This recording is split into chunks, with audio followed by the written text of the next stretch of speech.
Bienvenidos a la capacitación de inglés, de los profes de inglés. Entonces a partir de ahora voy a hablar inglés para que estamos. Y toda la capacitación estará en inglés. Y so we're going to cover two parts in this training. One is the spirit of the training. Why are we doing this? The DNA and the culture of Nuevo Once Life. And then number two, some not very technical things, but things you need to know as a teacher to run a class well. And so to run a class well, you need to know certain things. And so these things are going to really, really help you be a great teacher. Not just a good teacher, but a great teacher. And so I have a friend online who has some amazing videos. So today we're going to watch a video, maybe two, and analyze it and use that as a guide for us as teachers to be really good teachers. And they're very, very practical things. The more technical things we're going to be next week with Emily.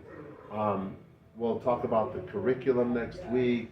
We'll talk about how to manage the curriculum. This week we're going to talk about how to be a teacher in what we're trying to transmit as teachers here. Because we just don't teach. We teach with a purpose. It's always with a purpose. And so, ¿me entiendes? Okay, listo. Y si necesitas notas, es lo que escribo. Ahora, right on here, you guys have to take notes. And then with the, how do I send Laura on the WhatsApp chat, there's a document that we'll go through. That will help you. I've taken notes on the videos. That will help you guys save time. So you use my notes and then add stuff on my notes. So that'll be so much easier. You might have to go view the videos again and again to get the content in your heart and in your mind. But the first thing I'm going to talk about is the DNA of 9/11. The DNA, we have 5 pillars. 5 pillars that guide us. 5 pillars. These 5 pillars are what we're going to put into the class. This is what we're going to use as a base of everything else that we teach. These are more like the DNA, the culture of what we want to transmit to the students, and this is what kind of guides us. We may not be able to do all of these 5 pillars at once, but by the end of the semester, we're going to be going in these 5 pillars. I will help you integrate these 5 pillars in your classes. There's going to be a lot of information this week and next week of what to do. You got a lot of stuff you can have in your head. But this is the reason why we're here. These 5 pillars. So if we don't do these, we're not doing what we need to do. So, number 1, hey baby, how are you? That's my wife. Hello. So number 1, is hear God's voice.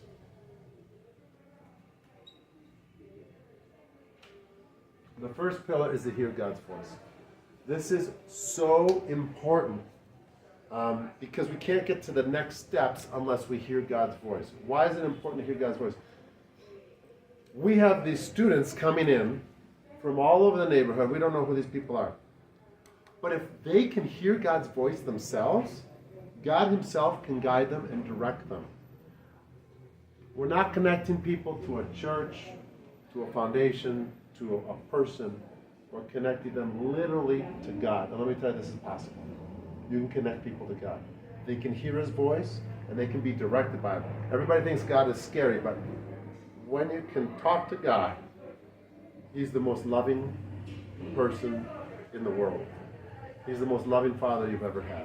And so when He talks, it's so beautiful. And He gives direction for your life. He'll help you in all kinds of decisions. And he needs, thanks, Tati. Gracias, Tati. And what he does is he does everything else that's going to come after this. So how we got the foundation, why 9/11 is here, is because there were two people that listened to God's voice. There were me and my wife, Jen. We heard God, and he said, do this, go come here. He provided. I don't have the time to go through the exact things of how we got. I know you guys know that, but you don't know it. So there'll be another time where I'll get together with the teachers and volunteers to give them a little bit more specifics on hearing God's voice. And we teach how to hear God's voice. We hear God's voice. You have to hear God's voice and obey God's voice. And that's why we are all here in this room today. Because we have people who heard God's voice and came here. God can speak audibly. He can speak in your heart as a whisper, as a spontaneous thought. He can speak in so many ways, through people, through the Bible. The Bible is the most sure word of God. And so it's so important. Now, the students are going to go into life. They need to hear God in order to be directed to make good decisions and to have good decisions in life, and to go from here to get better in life. And so this is number one importance. And we will be teaching this in the English class. So, we'll teach the profes how to do that. So okay, let me give a little context. I worked a lot of years with children, 4 years old, 5 years old, 2 years old, 6 years old, 8 years old, and these children, I tell them to hear God's voice. And Nikita. And they came back and they're like, they had to go home to their horrible homes, abuse, violence, horrible things.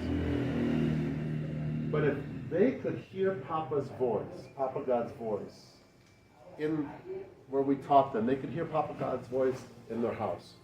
And that's what's going to protect them. Because when the dad comes home drunk and on drugs and is yelling and screaming, the only thing that's going to protect them is God. I can't be with every child. You can't be with all of your students. They're going to be in situations where if they don't hear God's voice, it's going to be bad for them. It's really important to hear God's voice. So when they can hear Papa God can tell them everything else. When you hear Papa God's voice and the Heavenly Father speaks to you personally, you receive the love of the Father. And that's number two. It's the love of the Father. The love of the Father is, how many minutes I got? What time is it? 2:37. Okay, we're doing so good, you guys. We are doing so good. So the love, can that see the board? Okay, thank you. So the greatest need that everybody here in Colombia has, and over throughout the world, is to receive the love of the Father. Because what's happened is we don't have good dads. Our fathers have done other things. They haven't been perfect. And without the perfect love of God in our hearts, we're in trouble because we have these holes in our hearts. And what happens is we try to fill these holes. So every single one of your students has a big need for the love of the Father. Why? If you take back the curtain of all of the problems humanity has, it comes to the love of the Father. Because I know people who are sicarios, people who are ex-hitmen and hitmen, and every single one of them didn't have a good dad. That's why they went to the street. They didn't have a good home.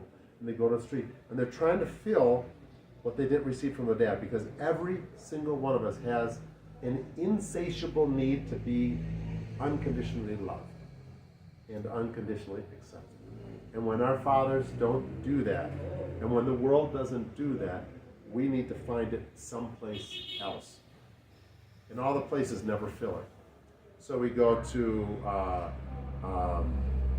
alcohol, drugs, pornography, sex, getting involved in gangs, getting involved in all kinds of, we go to many things, eating, and all of these problems come from a hole in a heart that is the lack of the Father's love. When these students get a hold that the Father loves them, and when they can hear His voice and hear Papa tell them Himself, they will be on the floor crying. They will be undone. And that is going to change their heart. When that changes their heart, what happens with the Father's love is it brings you inner healing. Inner healing is what happens when the hurts of our heart get healed, the hurts of our soul. People have hurt us, they've said bad things, they've treated us bad, they've abused us, we've received abuse. A lot of things have happened in our lives. People have lied to us, they have called us names. They said, you're no good, you're not going to get anywhere in this life, there's no place for you in this life, you're no good, you're not going to succeed. All these things create hurts in our heart. And the Father's love comes to heal those hurts. So we need to be healed up on the inside. When we're healed up on the inside, we can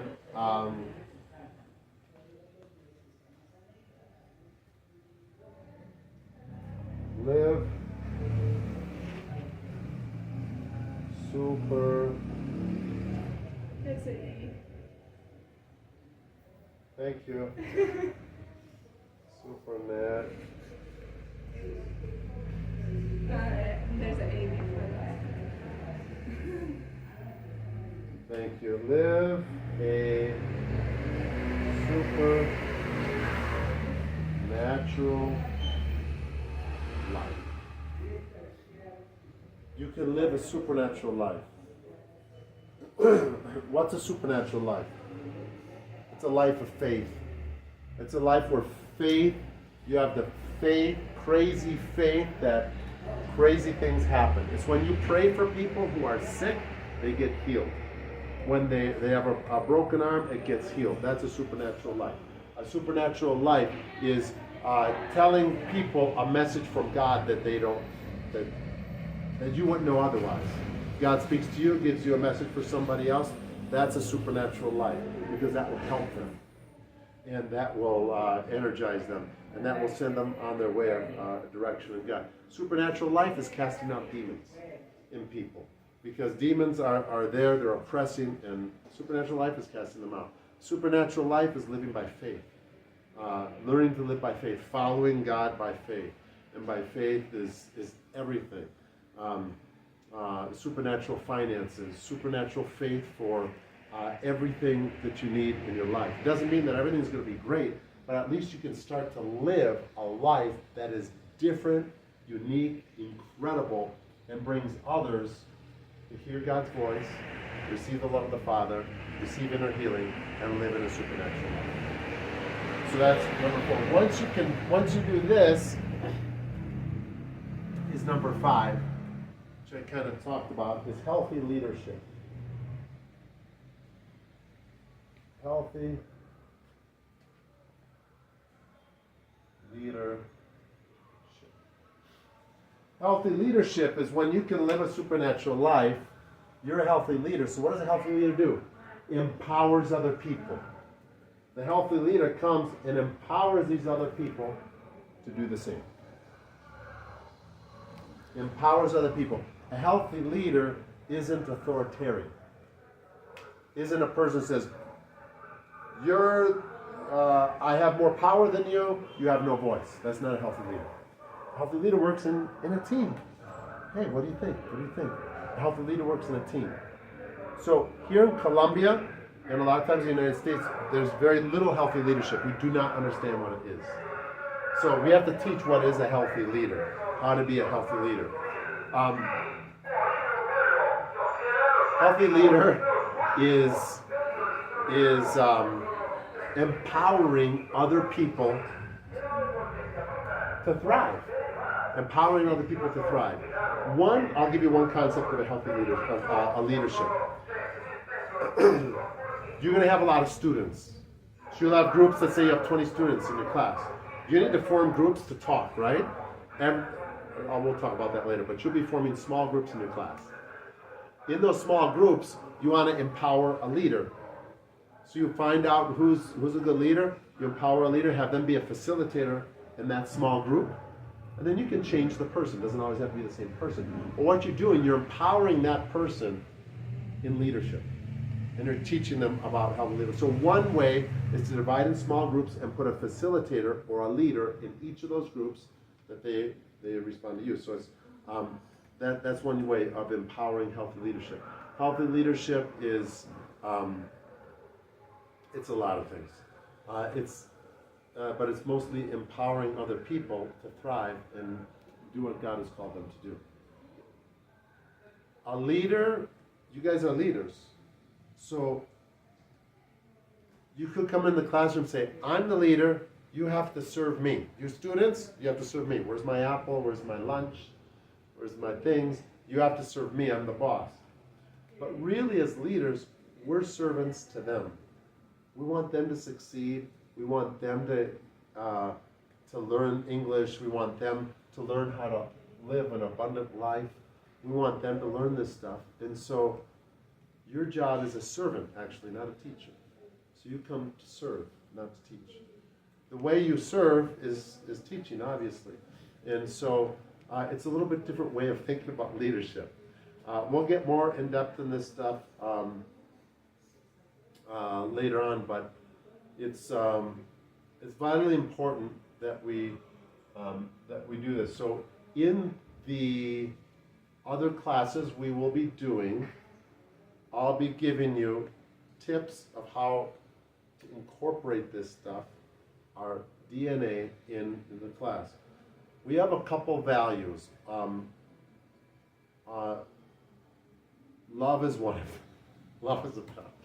Love is literally God. So we want to be very loving to the students. You have to be firm as a teacher, but you want to be loving. You want to make sure that everybody that walks in feels loved.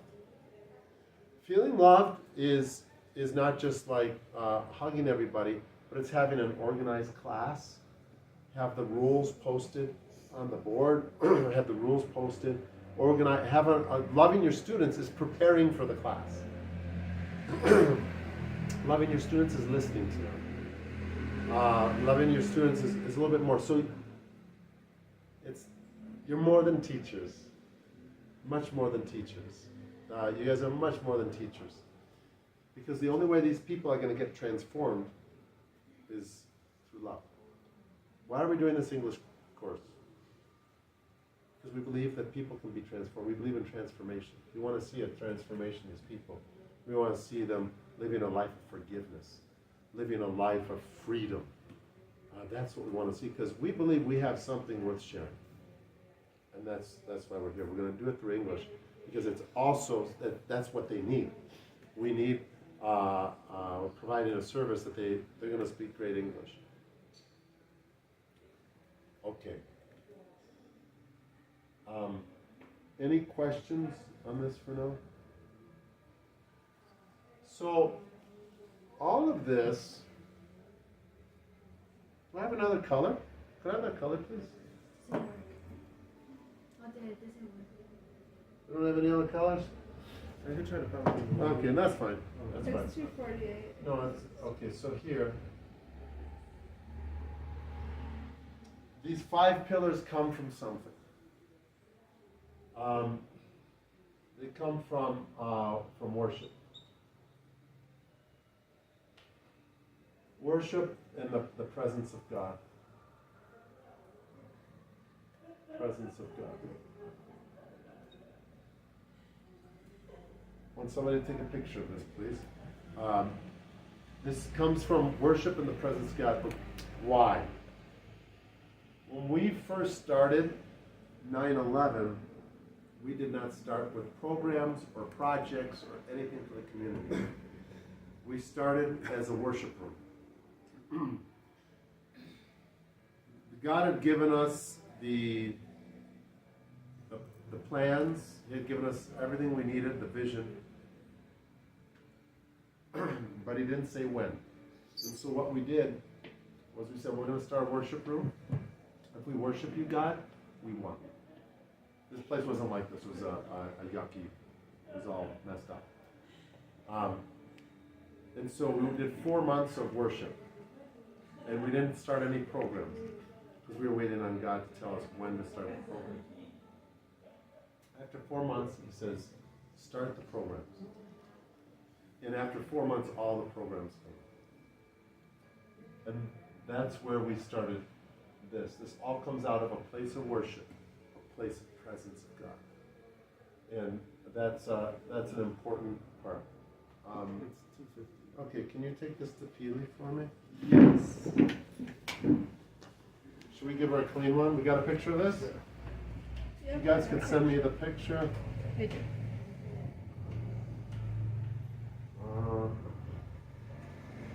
Yeah. Tell her this is the only one that works. And let me this. Oh, where does this go? Could you help out, Gaby?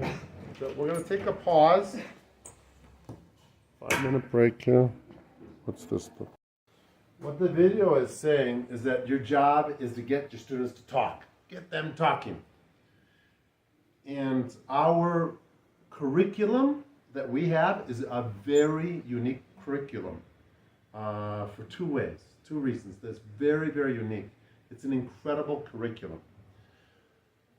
The first thing is that the curriculum is designed in a model of teaching English that is proven the best way to teach English. This is the best way to teach. Actually, this is the best way to teach any language. It's the same way as more of an immersion experience. It's conversational English. Our program isn't heavily grammar based. It's based on conversation. It's based on talking. People study English here for 4 years and they can't even talk. But we want people to talk. That's why they're taking English. And in the talking, we'll fix their grammar, no problem. But when you have students that are like, hey, what's the pluscuamperfecto de no sé qué, de esta, de... Spere. The purpose of our English course is for them to speak English. And they will speak better grammatically. We will correct the grammar. The grammar is always secondary. It's how a child learns English. It's how Mariana learns English, because she learns so easily because she was in an immersion. She just talked. We just talked to her in English. Yeah. So our program is incredible because the curriculum is is the best way to teach English. Okay. Number two, the curriculum. That's one thing that makes our curriculum unique, and it's the way we're going to teach. We are not going to teach like they teach English. Because the way you learn how to speak Spanish or English in school is not the way we are going to teach. No. We are going to engage students emotionally in the material. They need to be emotionally engaged. They need to love this. They need to be like, what's going to happen next? We're going to give them stories. Because our curriculum is based on stories, real life stories that have emotion in them. Bad things happen to people. We're going to talk about that. We're going to talk about all kinds of things that bring out the emotions. Because when your emotions are connected, you will learn easier. And you will want to talk. And so, this is our main objective in the English class. Material that gets them engaged so they can talk and use the language. You're there to help correct and guide this conversation. So that is so important. That's the first thing. This curriculum has the ability to be multiplied. I see this program having hundreds of students. I see people coming in from the United States and other countries that speak English to do their practicas here by teaching English as a second language. They have native speakers be teaching. And this program getting to 400 or 500 students because this is a very impactful curriculum. The second reason why this curriculum is good is because it's based on Jesus. It respects Jesus. It respects Jesus. Not in a religious way, in a natural, relational way. And that's the other thing that makes this curriculum very powerful, is the power to teach a language and the power to change a person. And that's why we're here. Why do you just want to teach a language? Change the person. Have them have a better life. Have them have an incredible life. That's the purpose of our curriculum. And so these two things, get them talking. So we're going to continue on with the video. When you think of your past English teachers, they might have been strict authoritarians. Tendrás los enlaces. Pero la idea de esto es una serie de videos que nos van a ayudar a manejar la clase y hacer muchas cosas. Entonces, ¿cómo enseñar ESL, es inglés como segunda idioma? Ellos han cambiado varias veces porque la gente quejaba, pero no es mi segundo idioma, es mi quinto idioma, es mi tercer idioma. Entonces, pero la idea es igual, es como aprendiendo inglés, como que no nació con esto. Entonces, ahí vamos y vamos a ver el video. Exactly how Super. to teach English as a second language. In this video, I will share a framework of exactly how to teach an ESL class. Hi, my name is Eric, and I've been teaching ESL for 15 years. Many new teachers come to the profession without an idea of how to run their classes. So in this video, I will share a structure, ideas, and techniques for teaching English as a second language. Your goal, your job as an ESL teacher is to get your students to speak. Yes, your job is to teach them to read, to write, to listen for information, but your priority should always be, how can I get these students to engage verbally with the content in a meaningful way? When you think of your past English teachers, they might have been strict authoritarians, or preparing you for tests, focused on essay writing, or invested in teaching grammar.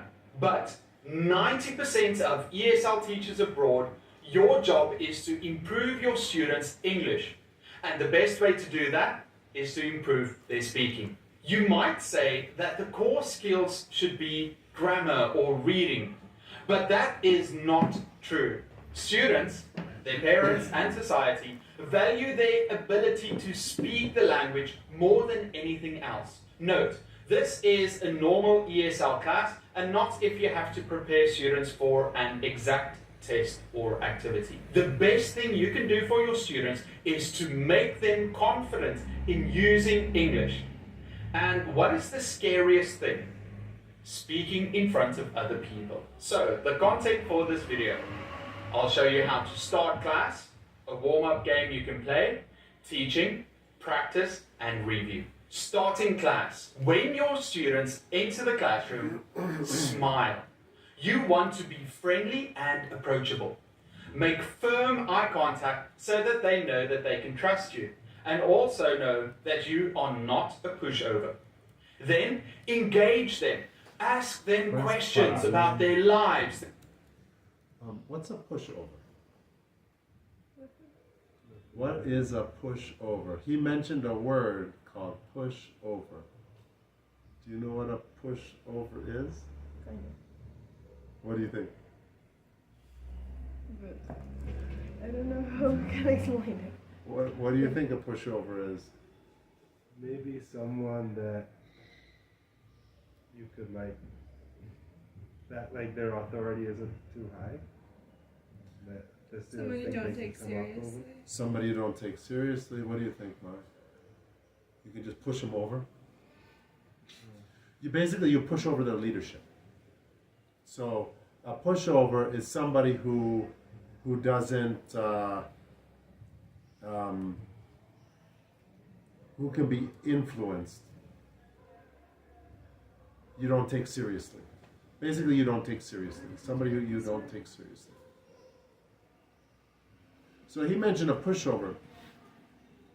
So what he's doing here, let's do this. It's still going. Good.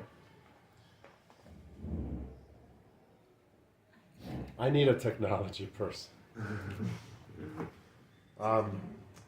What he's mentioning is a pushover.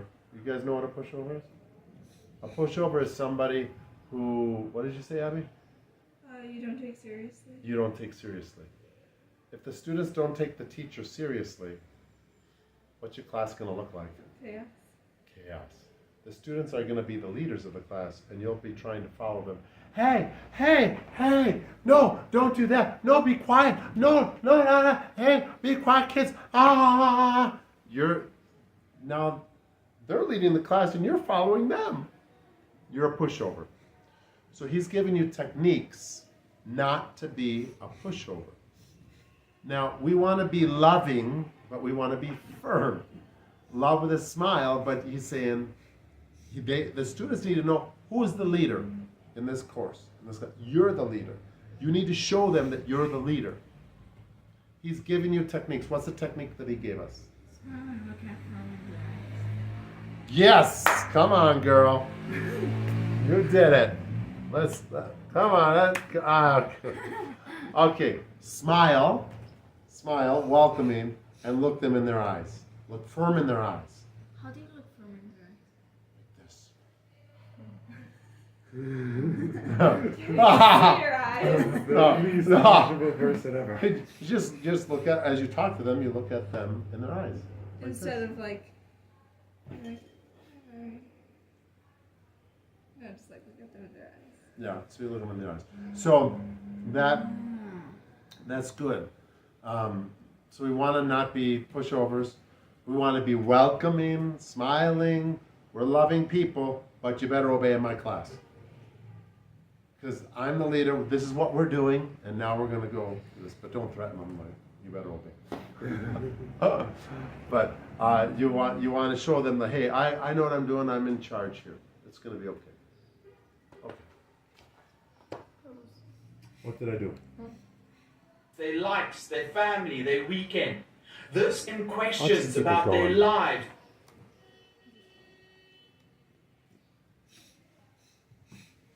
Are you guys learning something? Yes. Okay. Their likes, their family, their weekend. This is to serve as a warm-up for Can we them. back They it up start just a little speak bit? weekend as and review. There we go. Starting class. When your students enter the classroom, smile. You want to be friendly and approachable. Make firm eye contact so that they know that they can trust you, and also know that you are not a pushover. Then engage them. Ask them questions about their lives, their likes, their family, their weekend. This is to serve as a warm-up for them. They start speaking and also get programmed to answer your questions. If they don't want to speak, tell them a little bit about your own weekend. I do this anyway for them to get to know me. Forming relationships with your students is crucial in teaching. Also, don't hesitate to praise them for giving a good answer or their attempt. Most successful ESL learners had a teacher somewhere praise them for their effort, which motivated them to work even harder. Slow down. Most teachers get What did he say? What was the tip that he just gave? Ask them questions about Yes. Why? Why do you want to ask questions to your students about their personal lives? To engage them. To engage them? To what? Build trust. To build trust. To build trust? Yes. Because you're creating relationships. So first we got to create relationships with the students, build their trust. And now he's giving the next one, which is very important. Yes? I always did that when the people came. I always like when I do a matricula, I always ask them questions about their life, or like, hey, why do you want to learn English, or like those questions. That is fantastic. That is So I fantastic. kind of know. You already know how to do that. Some of us are good at some things and not so good at other things. So we're gonna all have different abilities in these things, and we're just gonna all get better at the ones we need to get much better at the ones we're already good in. So use that as a strength. Okay. Nervous and speak too fast. Many overestimate how much their students understand. I want you speaking at 70% of your normal speaking speed.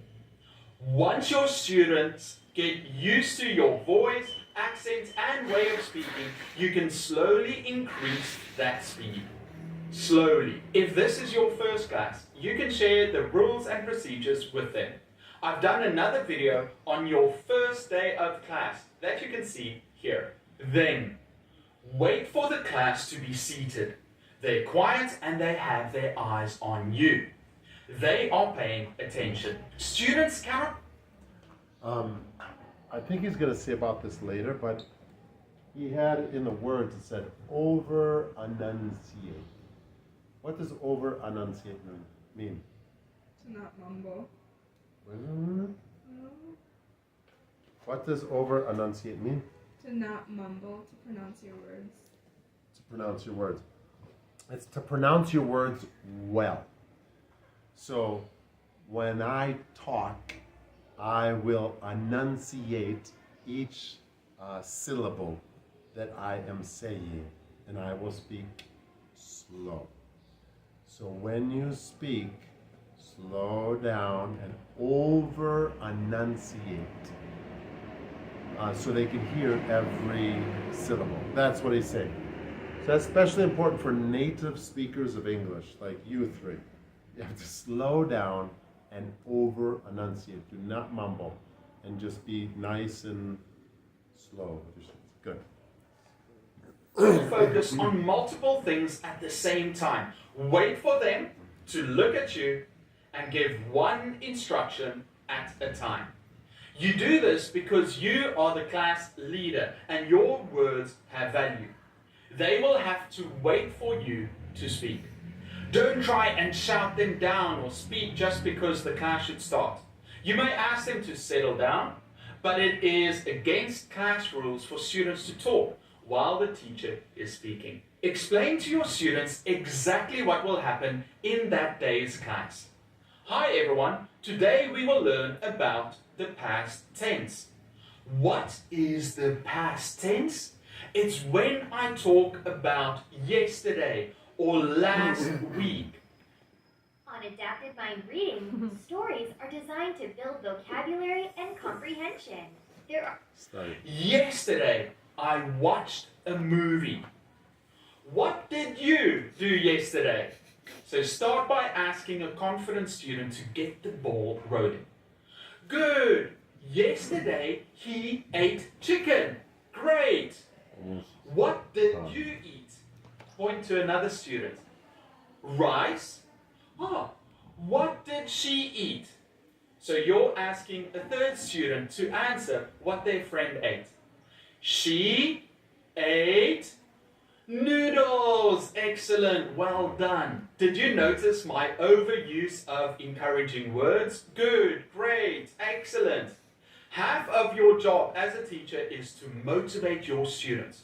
Use it often to get them excited about answering questions and participating in class. It doesn't matter what you are teaching that day, but this short practice to get them used to the content will do wonders for your class.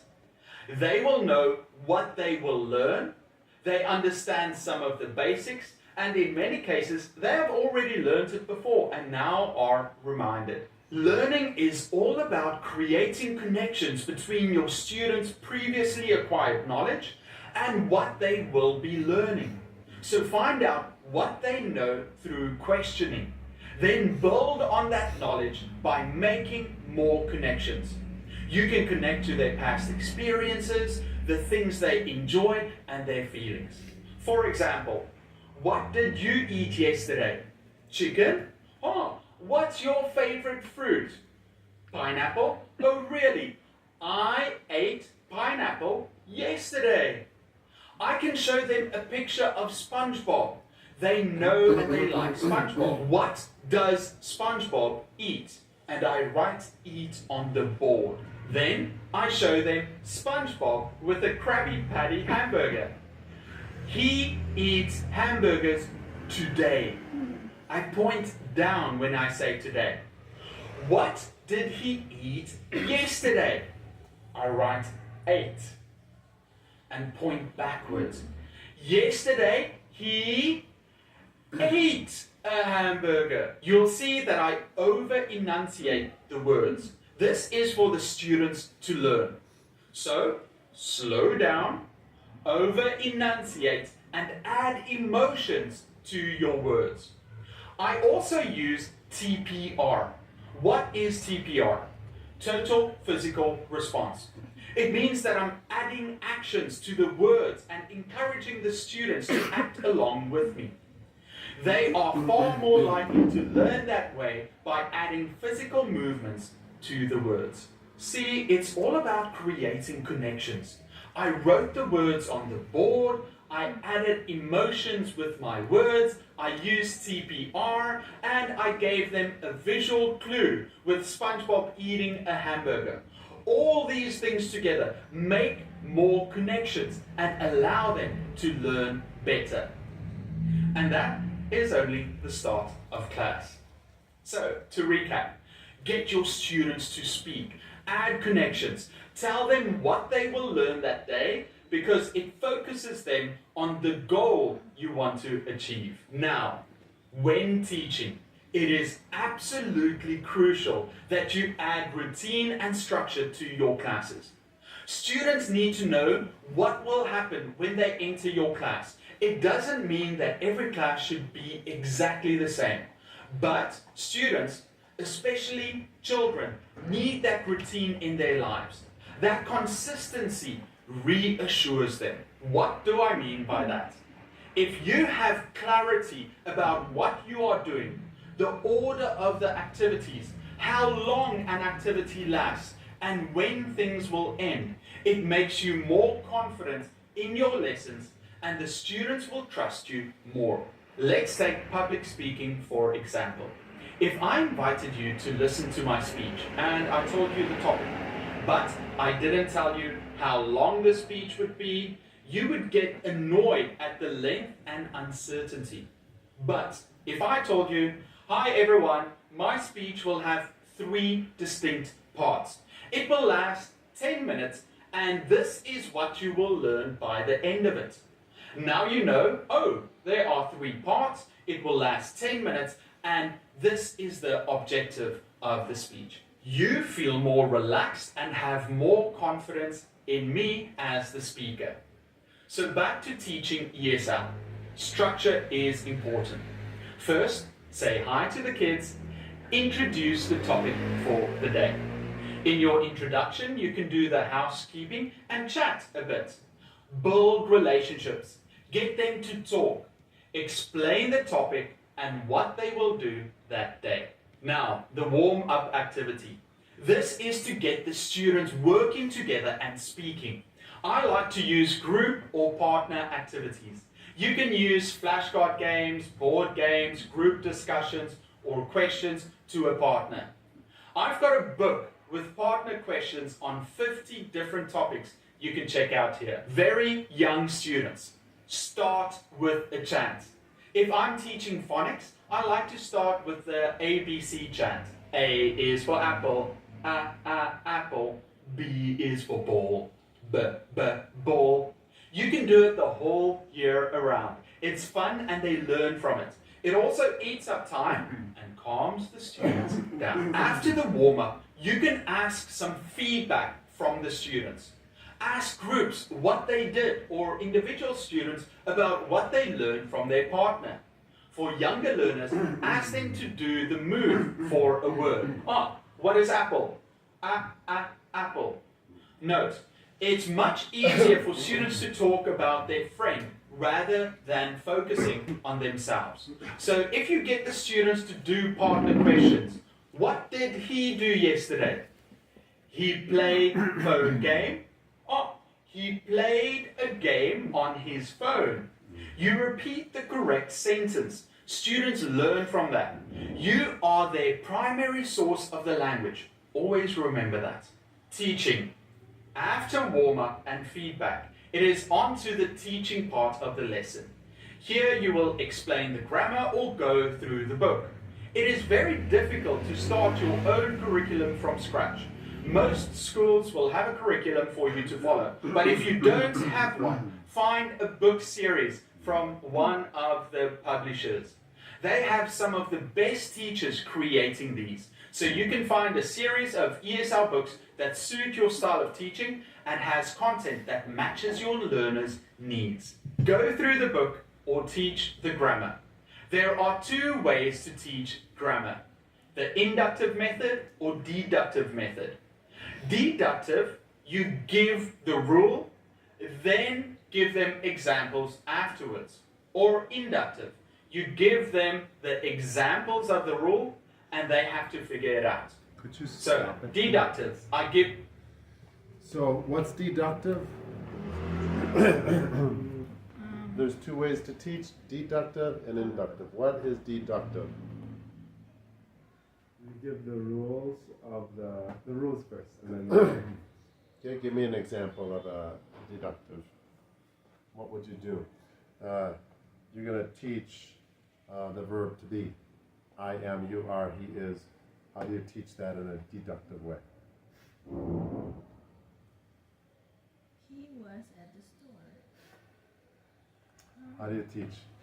A deductive is you give the rule. What's the rule? There has a lot of different meanings. that you would like say the word, say the verb to be, and list all like the pronouns. Yeah. So the verb you write on the board: to be, he is, she is, you are, they are. Yeah, you give them all the structure of it. And then you say, okay, now we're going to talk about it.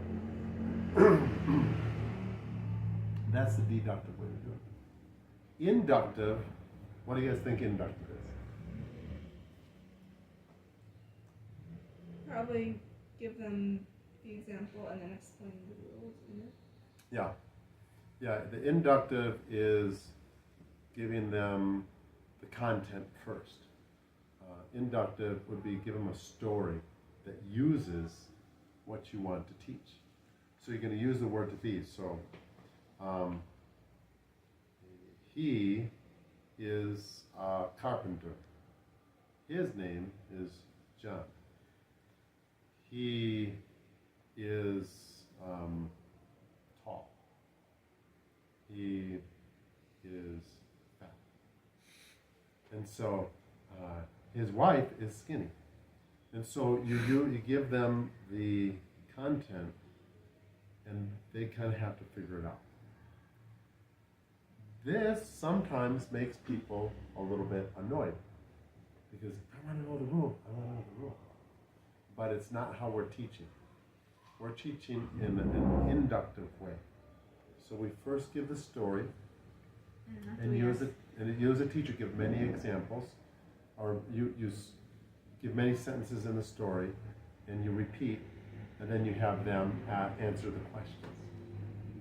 And then you're always going to correct the students' grammar when they speak. And so that's the way we're going to do. We're going to do the inductive more than the deductive. There will be times where you will teach deductively. It's just going to be easier to give them the rule. This is the rule, people. That's how you do it. And so that's going to help. And it's okay to teach deductively here. But generally, we're going to teach inductively. And that's the methodology that works better. So that's why we're doing it. Yep. Well, let me ask another question. What was something that you liked that he said, that you could apply?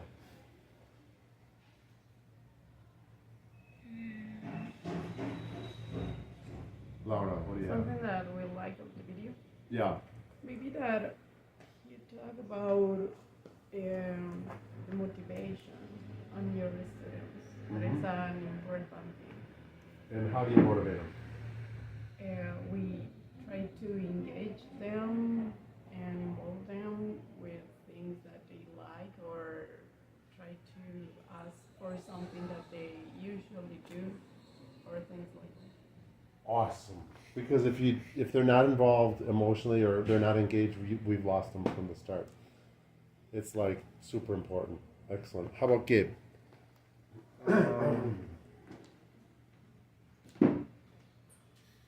I liked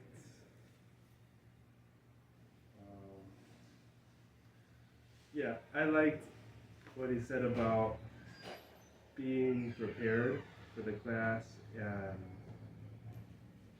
like smiling and looking them in the eyes to make them know that that they should respect you and not look at phones or talk to each other or not do what you say, but like make it firm from the start that you're the teacher. Excellent. All right. I think the same thing as Gabe. Choose something different. I don't know, Dan. What else did you learn in this video?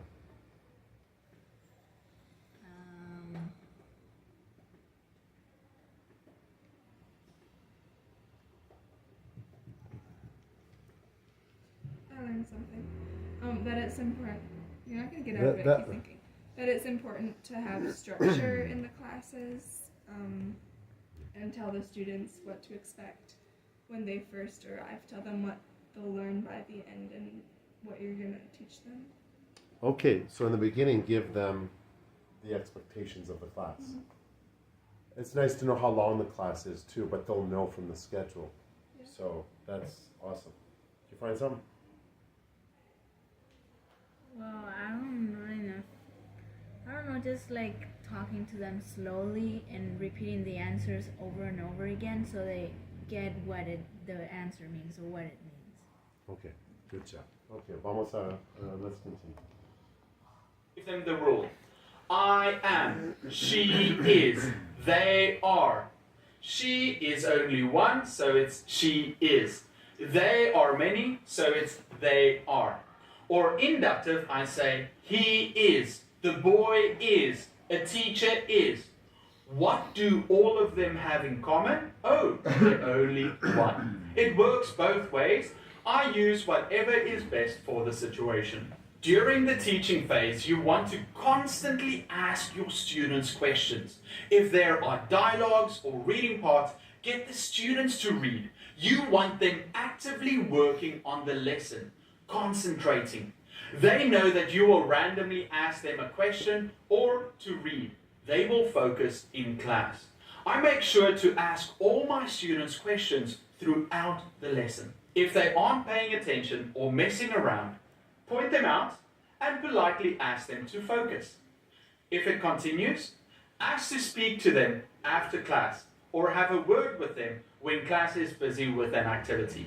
You need to stay in control of the class, and that means that you should be ready to give them a lecture at any point. The teaching phase is where you will do most of the explaining, but still try to keep your students involved by questioning, asking them to do an example, to share their experiences, or to read certain parts. Consistently question to check for understanding and give them the opportunity to practice. Do not ask, do you understand?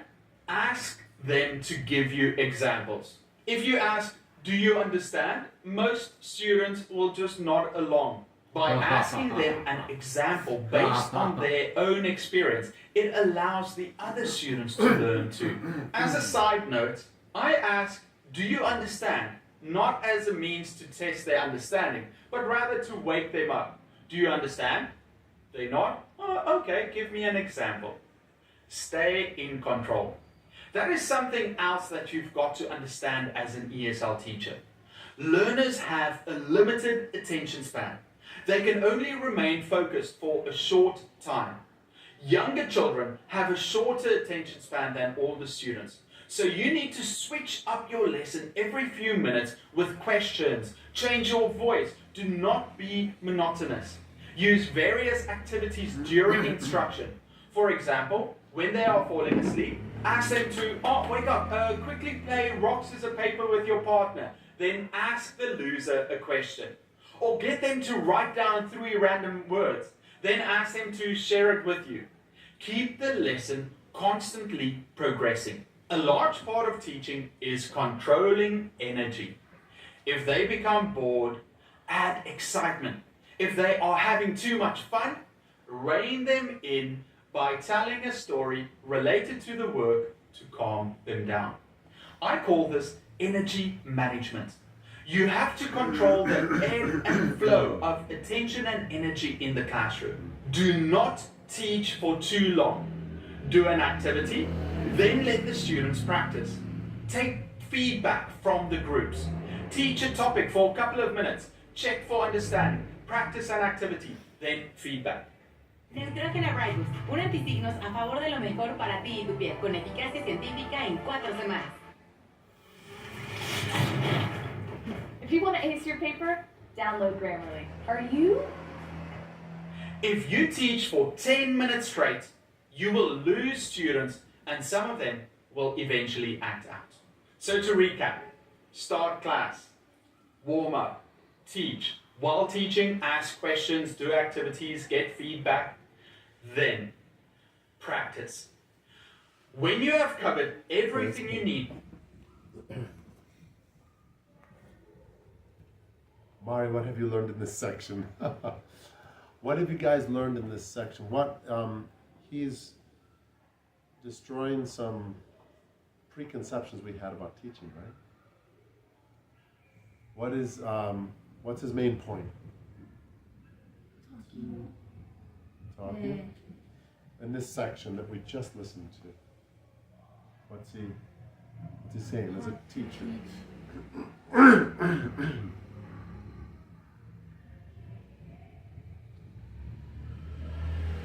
How to keep the students engaged. How to keep the students engaged. How to keep the students. So how do you keep the students engaged? Ask them some questions. Ask some questions. Excellent. How do you keep students engaged? Play games and do activities. Play games and do activities. Tell them to do stuff. How do you, another one? Another one would, I don't know, they said them all. No, they didn't. What about energy? What do you say about energy? If they're bored, like do something. If they're bored, do something different. When would they be bored? When you're teaching. You're teaching, all of a sudden they're kind of like, oh, you're like, oh man, I'm losing them. Everybody up, stand up. We're gonna play a game, and so play a game to get them moving. Okay, back down. So you have to be very flexible as a teacher. You have your lesson plan, you have it all planned, but you have to be flexible, and you want to engage the students. So he's giving you a lot of different ideas of how to do that. In order to capture what he's teaching, you're going to have to listen to this video like 5 times. In this class, in these hours, we're not going to listen to it 5 times. You need to like almost memorize what he's saying. Do you guys like the material? Yeah. Isn't this good? Really good. It's like super practical. Tell me, why is he a good teacher? Why did you like him? Who likes him? Raise your hand, do you like him? Okay, why? Why do you like him? He talks slow. He's easy to understand. Why is he easy to understand? I'm doing exactly what he tells you to do. I'm asking you guys a bunch of questions. Are you more engaged now? Yeah. Everybody stand up. Everybody stand up. Let's stretch. Let's do that. Let's do stretch the side. Stretch the other side. Touch your toes. Yes. Shake it up. Shake it up. Shake it up. Okay. I feel better. Okay. Take 3 deep breaths.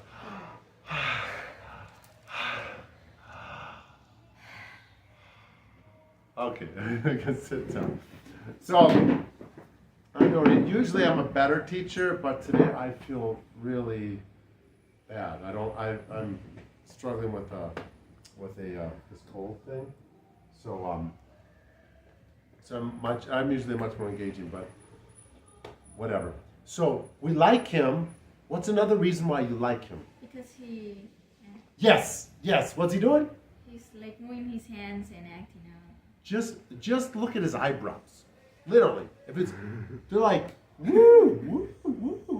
His eyebrows are all over the place. His face is expressive. He's excited about what he's talking about. See, I'm acting right now because I feel like this. But I'm acting, so I'm like, hey, look. So look, so you have to. Teaching is a little bit of acting. You can't just, I feel bad, so I'm gonna whatever. But it's acting. So he's like acting. He's moving his hands. He's enunciating. He's opening his mouth. He's like moving all this. So that's why he's an interesting teacher. Did he prepare for the video? Yeah. Oof. He's obviously reading notes. He's got to read notes. He's got notes. He prepared. And then after the video, he edited it with all of the nice words and all that stuff. And he dressed well. He looks nice.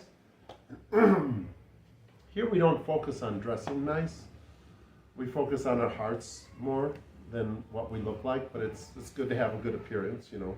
But we don't have really a dress code other than. At least don't come like with like. You guys will have these pajamas shirts. on. You guys will have these shirts, the 9/11 shirts. So we all look the same. So, but you know you dress well, whatever. Everybody here dresses just fine. So so you getting. He's teaching without even teaching, but he's implementing all this stuff he's talking. Okay, we'll keep it going. You want to do a practice activity. This could be a role play, a flashcard game, board race, or PowerPoint game. What is a board race? You split the students into groups and you make a race on the board. The students answer a question right and then you move them along. The first one to the end wins. You can also put in some pitfalls. Sometimes I like to use a die so that you put the students in a group. Each student should get an opportunity. They throw the die and then they can move along with the board. You can also do something with points where they can win points or they can throw a ball to a target. These are all fun ways to get the students to practice or have fun. It could also be a group. What he's doing here, which is what we totally have to do, is games. Games. Have a bunch of games planned that use the language. And every game always has a purpose. So we're going to do games that have purpose. But these are kids. They're 13 to 25 years old. How old are you all? You're 23? 24. You still like games, though. So we all like games. So it's fun and easy to games. And the more the kids are moving, the more these people are moving, the better. So we do not want a 2-hour class where they're sitting like I'm making you guys do. This is terrible. This is where the best thing for me to do would be to plan more and to teach you guys like he's telling how we should run. So maybe the next class. But anyway, you shouldn't be sitting for your students should be sitting for 2 hours. Get up, do this, move around, have every game. So like every 10 minutes you're doing something. But it doesn't have to be the whole class as games. But you know what I'm saying? Mm-hmm. So he's giving us ideas of games. You're going to have to go back and listen to the video for these games and implement them. We have a whole video on games. They're called Icebreakers by Rompehielos. They're all just games. So you can have those, write them down, know how to use them, practice them. So at any time, you have 5 icebreakers, 5 games or whatever. You can just, let's do this. So, okay. Thank you. Project. At higher beginner and intermediate, you can focus on some kind of dialogue based on their own experiences. One of you is a mom asking their daughter about what they did yesterday. You are friends. Decide what you will have for dinner tonight. Whatever situation you can think of that is interesting, and allow the students to add their own unique spin to it. Explain what they have to do and give objectives based on what they are learning. Also, add a time limit. It could be in groups or with a partner. Before the students start with their practice activity, Very ask good. Time a few limit. students what the rules 5 were. minutes. If it's a role play, I ask them, oh, what do you need to do now? How long should it be? What should it be He's based asking on? them. What do you want at the end? If a student doesn't know the answer, ask another one to help them. If both don't know, explain the activity again. Students need to know exactly what is expected of them before you start an activity. While the students are busy, walk around and check in on each group. This is your chance to give individual help and to listen for common mistakes. Once they've practiced the activity, it depends on your time. If you have a lot of time available, let the students present their dialogue to the class. Or they can do it to another group to give them feedback. Sometimes I just pick random groups to do it for the class. I don't ask my students to come to the front of class, but it's up to you. With young learners, you can do fun activities in small groups or stay in control by having the class do it together. So, start in class, warm up, teach, practice, finally, review. Review the work. This can be done with a big class where you place the class into groups, usually 2 to 4 groups, but not more than that. Bomb games work well, or board races. Each group and individual student gets a chance and one team wins at the end. Students love these games.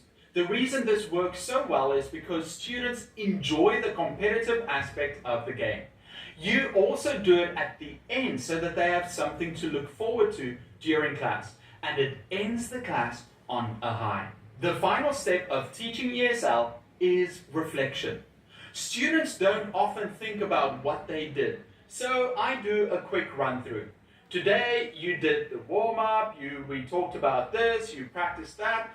Great job, everyone. If you have a lot of time left, you can actually ask the students, what did you learn today? And what did you do today? And then invite them to answer. If you want to be sure, you can use exit tickets. An exit ticket is where a student has to answer a question before they can leave class. That can turn into chaos if the students leave one at a time. So what I like to do is to get everyone to stand, then ask them questions. Once they get it right, they may sit down. Reflection is so important because it gives the students an opportunity to think about what they did during class, and they leave with a sense of accomplishment. So, to reflect, students come into class, ask them questions, engage them. Then do the warm-up activity. It prepares them for class. Teach, explain, ask questions, get students to read, practice in between. Then practice activity. Practice in groups or with a partner. After they present it to the class or in groups. Review game. Students have fun and review what they have learned. Reflect. Get exit tickets, they think about what they did during class. And that's it. How to teach an ESL class. If you would like more ideas and resources for teaching, check out this next video. Okay. Do you guys want more resources for... We still going here? We're still going.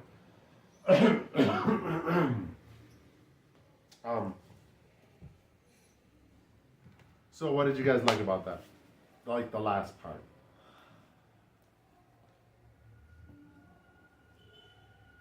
I like the reflection and asking them questions so that they can remember everything that they learned. Awesome. Yes. Role play was an interesting game. Dude, role plays are your go-to game. Role plays, I mean, like in the States, people are kind of like, but here, no, man. You're the mom, you're the dad. Oh, we're married. And you're the kids, and it's gonna be so much fun. So think about the role plays, like acting. Oh my gosh, it's gonna be so much fun. So think about role play games. We're going to have a number of games and icebreakers for you.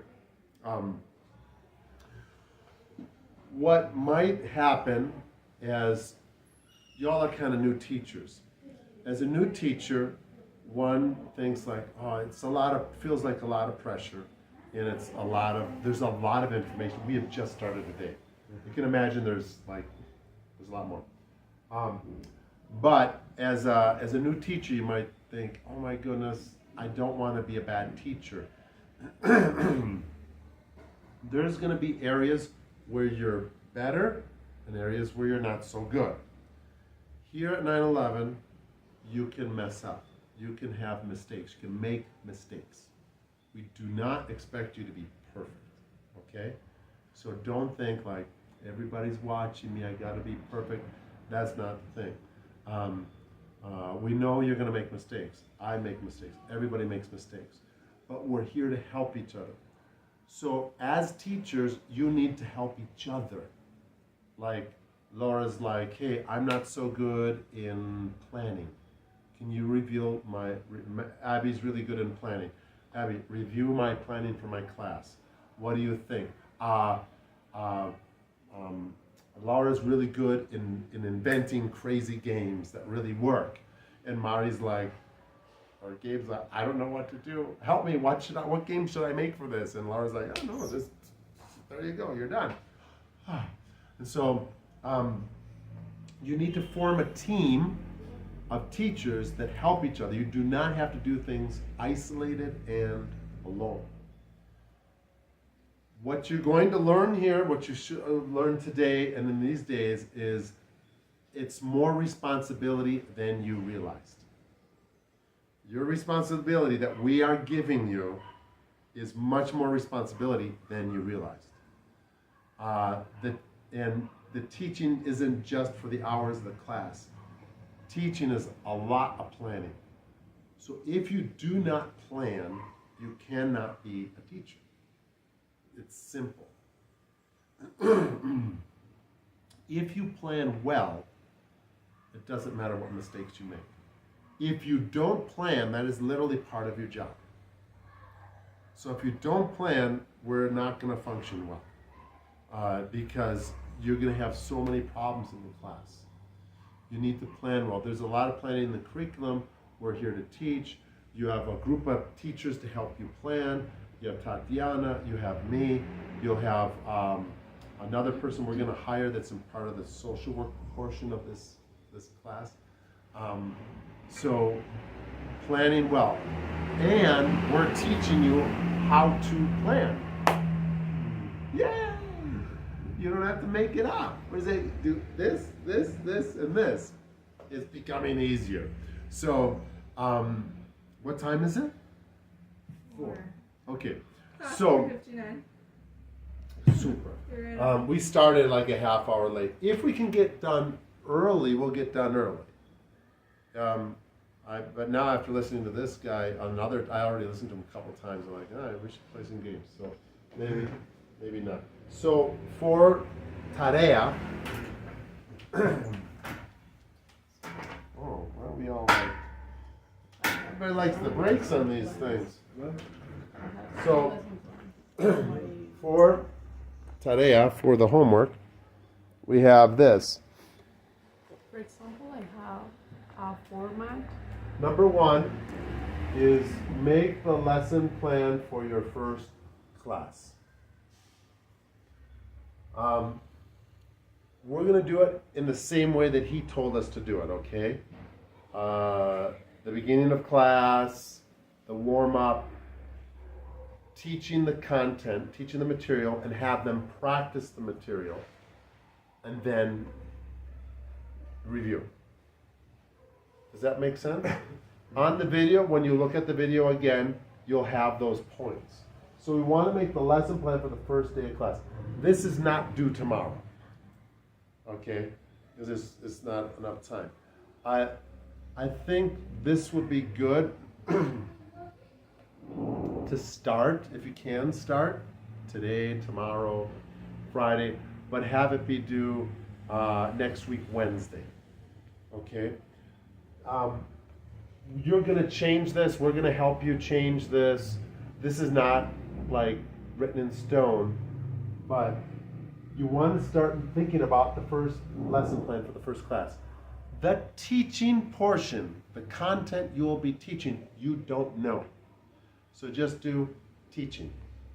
So each class you're going to present new material and then they're going to practice it.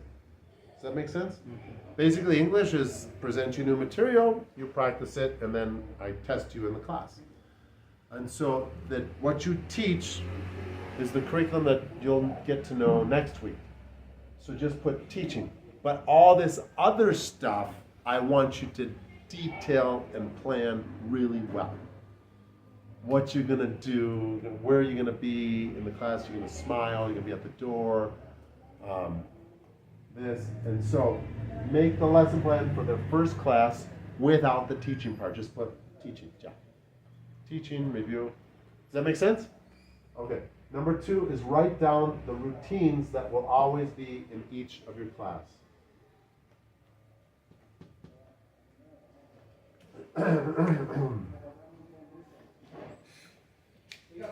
The routines, because he said routines are really important. So what routines did we just talk about, or what routines does he have? The beginning of the class, asking them questions. Beginning of the class, asking them questions. There's another, for the beginning of the class, there's other tools you can have for when they come in. For my classes, I like the students to know exactly what they're supposed to do when they walk in the class, that they already have an assignment. The assignment you could write on the board for the day. Write down all the English words that you know, or write down a sentence in English that you know. Or every day it can be different, but you don't have to do this, but I like the students when they come in, they already know what to do. I'm going to sit down and I'm going to write, and then I'm going to share with my neighbor. So they're already engaged, because when they come in off the street. I don't know if they just smoked marijuana or got in a fight with their dad or their mom, or are just worried about going to work or to school. So as soon as they get in, you want to say, this is English class, get engaged right away. There's got to be something to do that right when they get in as a routine. So what are the routines of the class?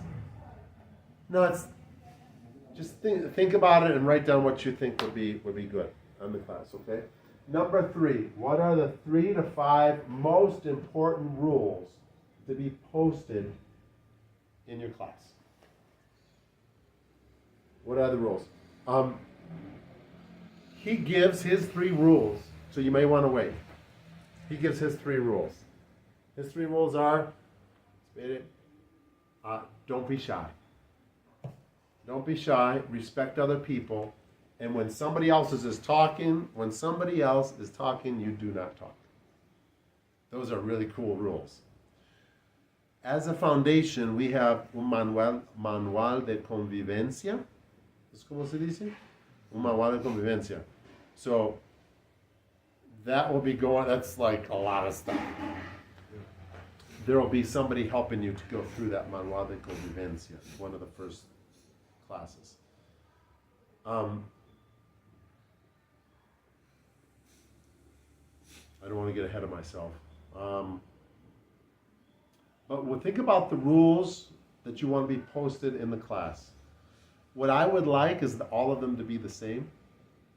Like, for example, Abby says, Laura, I'm sick. Can you teach my class? And Laura's like, will they pay me? No. Laura's like, That's what I would ask. Do I get your pay then? Okay, all right. Okay, so I'm going to teach Abby's class. You go to Abby's class and there's like 10 rules that are different. You don't even know. So if all of the rules are the same and they need to be posted, meaning every time you start class, you have to bring the paper and like tape it someplace. Because we have so many other things going on in the foundation, we can't leave things up. So anyway, we'll figure that out. 3 things: lesson plan, routines, rules. That's easy. Maybe I should just do this. Lesson plan, routines, rules. 1, 2, 3, yeah. So That's due next Wednesday, but you can think about it. Is that all right? Yeah. Also, normally when we start, I don't think we did it today, because I forgot. We usually do some sort of prayer. Pray. You have to be conscious of the students. They all know that that we teach with biblical principles and stuff. So, especially in the beginning, the prayer's like really short. Just like, God help us, help us, God, help these students. But say a prayer. You know, it doesn't have to be a religious prayer. But like, hey, God, we need your help today. Help me teach and help them learn. And we give this class to you. So right now, we give this class that we just taught, we just went through to you, Holy Spirit. We ask you to take control. We ask you to do what you're going to do, and we give you full reign to do whatever you want to do. And Holy Spirit, we ask that you just take over this whole English program. We know what we're doing, but we really don't know what we're doing. But we need your help in all aspects, planning, everything. And we thank you in Jesus' name. Amen. All right. Any questions? How do you guys feel after the first day of class? Pretty good. Yeah, I'm. Do you feel like retado? Do you feel, I know this stuff? If like 1 to 10, 10 is, I'm so good, I know this, I can teach this class. 1 is like, I know what to do as an English teacher. Number 1 is like, I need so much help. I don't know what I'm doing. So where are you on 1 to 10? Gabe. Probably like 2 or 3. Okay. Okay. So how are you feeling? It's like Happy, scared, annoyed. I'm interrupted by my dad. A bit scared, but excited that I have people to help me and the preparation.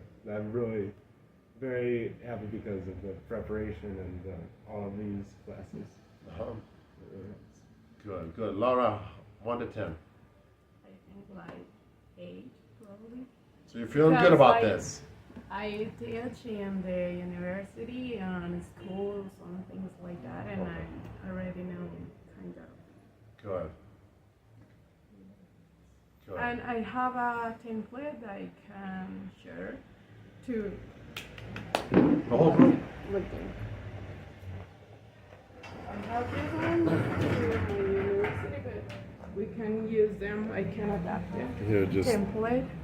The template is to make the lesson plan with the topic, objectives, materials, warm up, introduction, development, closure. So I can share you the template. Okay. So we can use. Okay. Excellent. Share the template so we can see it. I don't know what Tatiana, the coordinator, has as far as templates and that stuff, but just share it because it's going to be good to get to know. And then we'll develop. I know for the stuff that we do, it looks very similar to this, but share the template if you could for everybody to get an idea for what's going on. And this will help us all in planning. Okay? And we might change it as we go along, but that's awesome. Thank you. Okay. Thank you. Okay. Mari, 1 through 10. 1. 1! You gotta get Laura's phone number if you keep on calling her. Laura, help me. Yeah, piece of cake. Yeah. Piece of cake. Yeah, because Too much responsibility. it's a lot of responsibility. Yes, it is. Probably like 7. 7. I Okay. feel retada, but in a good way. Okay. Good. It is a lot of responsibility. It's a little bit different class than in a university or a grade school or a high school. And the reason is because it's being given by a foundation. Now the difference in the foundation is here to help fill the holes in society where the government has failed. In Colombia, that's why they're here. They're to do the government's job that they haven't been able to do, because it's a big job. So what's our job? It's transformation. That the people coming in we're not just teaching English, we're teaching transformation, that their lives are actually better and they'll have a better future because they came to our English class and not the Universidad de Antioquia's English class, because the Universidad de Antioquia just teaches content. We teach content and heart, because their lives need to be changed. That's why they're here. So we're going to measure both the content and the change of the heart, the change in their state. That's why there's going to be a social worker who's in charge of this project. We haven't hired her yet, we're still in the process of it, but there'll be a social worker in charge who's going to do home visits, going to see how their family is, because each person that comes has a family. And a lot of times the problems that they're experiencing in life is their family has to do with it. And so it's much bigger, and the responsibility is much bigger than a normal English class in a high school or something. So, but we're here and we're going to give you all the tools that we have so you can do a good job. Okay? Great. Thank you. Thank you, guys. Thank you. Good job. That was Good job.